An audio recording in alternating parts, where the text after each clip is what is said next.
A new weapon has arrived to Cold War and Warzone, and it's a spade. Well, an E-tool, but who are we kidding, it's a stumpy little spade, and I'm all for it. In its current state, it's honestly not the best melee weapon out there. The swing speed is the same as the combat knife, but it does have a very small range improvement compared to the combat knife. The weirdest thing about it is that it's actually really weak to use. Like, it takes 2 damn hits, which is just insane. I expect this to be buffed because that's basically ridiculous. The thing is, I know many of you are collectors of sorts, so like to unlock all the weapons and have fun using new stuff. And like I say, you can expect this to be buffed down the line, and for it to be a lot of fun to use. So to unlock the E-tool, you'll need to kill 3 enemies without dying, with another melee weapon in a total of 15 different games. This is one of the hardest melee challenges I've ever seen, I think, so it's gonna take a little perseverance. To get a 3 kill streak with melee weapons can be very frustrating. So let's talk about the best way to complete this challenge. We'll start with Cold War multiplayer, then we'll talk about the Warzone only approach. There are a few different methods, but with all of them, the best mode to play on is probably Combined Arms or Nuketown 24/7, depending on your playstyle and how you want to go about it. Combined Arms allows a little breathing room between kills and gives you plenty of opportunity to be a little bit sneaky, whereas Nuketown is more breaking down the door and announcing yourself into the chaos. In terms of the class setup, I recommend Ghost and Ninja as an absolute must-have.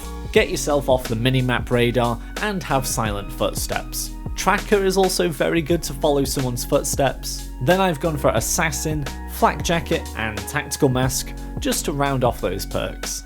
For equipment, I've gone Stuns to stop an enemy in their tracks, but you might want to go Smokes to bamboozle the enemy instead. Then a Field Mic can be very useful to give yourself a mini radar of incoming people. The melee weapon itself doesn't matter too much, you can just use your favourite and whatever you do best with. I've got the machete on here as I just wanted to try it out. Now in terms of gameplay style, to get the 3 kill streak, most of you will have to get a little bit campy, as you might expect. Get in the shadows and merge with your blade.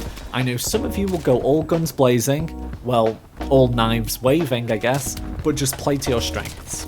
An important thing to know when trying this challenge is if you leave the match, progress will not count towards the challenge.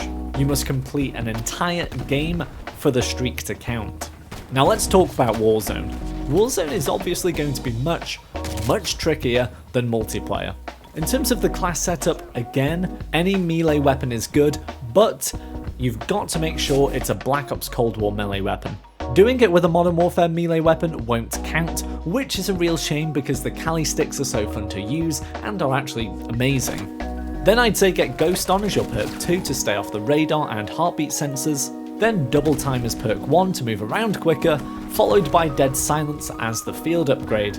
Again, Stuns or Smokes are your best bet here. I personally would use Stuns just because the map is so big and you want to slow people down. The game mode we've got to hit is Plunder. This is your only real hope of doing it in Warzone. You spawn in with your loadout, so you'll have your melee weapon ready along with your perks. You also respawn, so you can keep getting a crack at getting those kills. An approach I suggest in many videos is to ride the plane journey until the end and jump off early to kill the AFK players.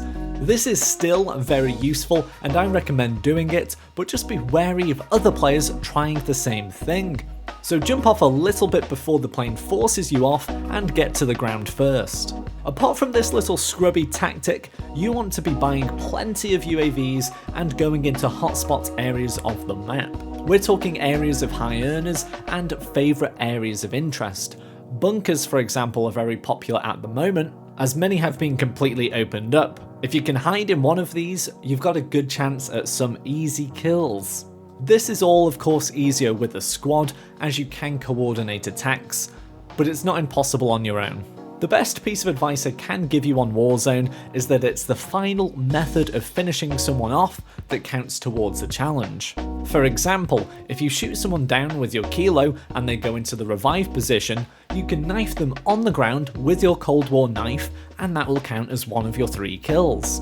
So you don't have to go around swinging your knife and hoping, you can be a little bit more reserved.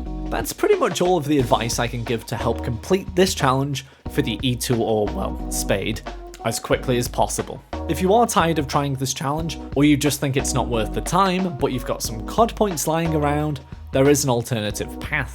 For 1400 COD points, you can purchase the Tool of War pack in the store, which immediately grants you access to the E-Tool. If you are going to buy COD points, I do have affiliates links for them down in the description, so you could always support old Springleaf by clicking on one of them. Anyway, that's all from me in this video. If you enjoyed it, please give it a like, and if you haven't already, subscribe for more Call of Duty videos, shorts and streams. Bye for now.